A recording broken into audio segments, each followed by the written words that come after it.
నమస్తే అందరికీ. శ్రీమద్ Bhagavad Gita chapter 4 7th శ్లోకం నుంచి చూద్దాం. యదా యదా హి ధర్మస్య గ్లానిర్భవతి భారత అభ్యుత్థానమధర్మస్య తదాత్మానం సృజామ్యహం.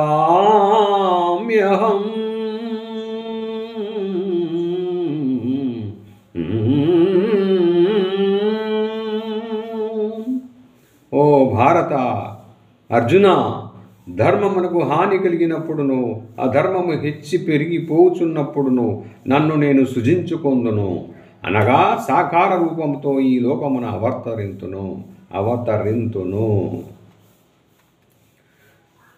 పరిత్రాణాయ సాధూనాం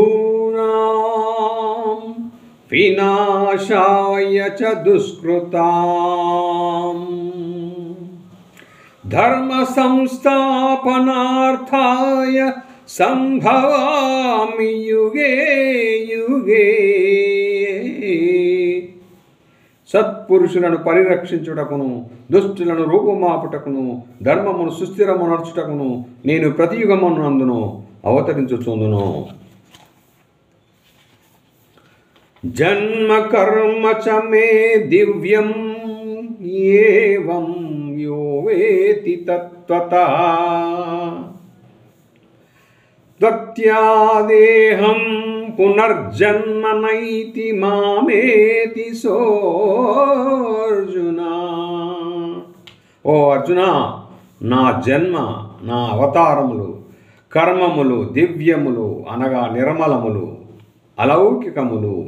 ఈ తత్వ రహస్యమును తెలుసుకుని వాడు తనువును చాలించిన పిమ్మట మరల జన్మింపడు సరికదా, నన్నే చేరును. వీతరాగ భయ క్రోధామన్మయా మాముపాశ్రితాః బహవో జ్ఞాన తపసా పూతా మద్భావమాగతాః.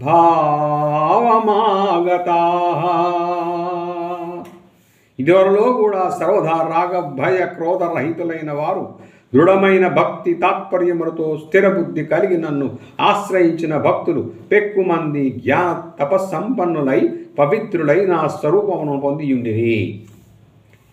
ఏ యథా మాం ప్రపద్యంతే తాంస్తథైవ భజామ్యహం.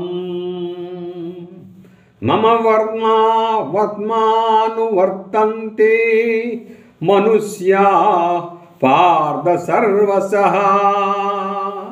పార్థ, భక్తులు నన్ను సేవించిన రీతికి అనుగుణముగా నేను వారిని అనుగ్రహింతును. మనుషులందరూ వివిధ రీతుల్లో నా మార్గంని అనుసరింతురు.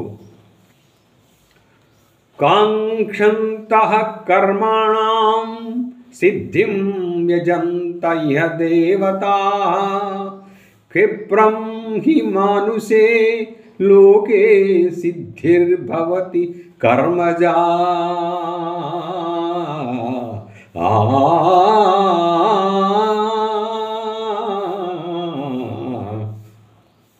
ఈ లోకమున కర్మ ఫలములను ఆశించువారు ఇతర దేవతలను పూజింతురు.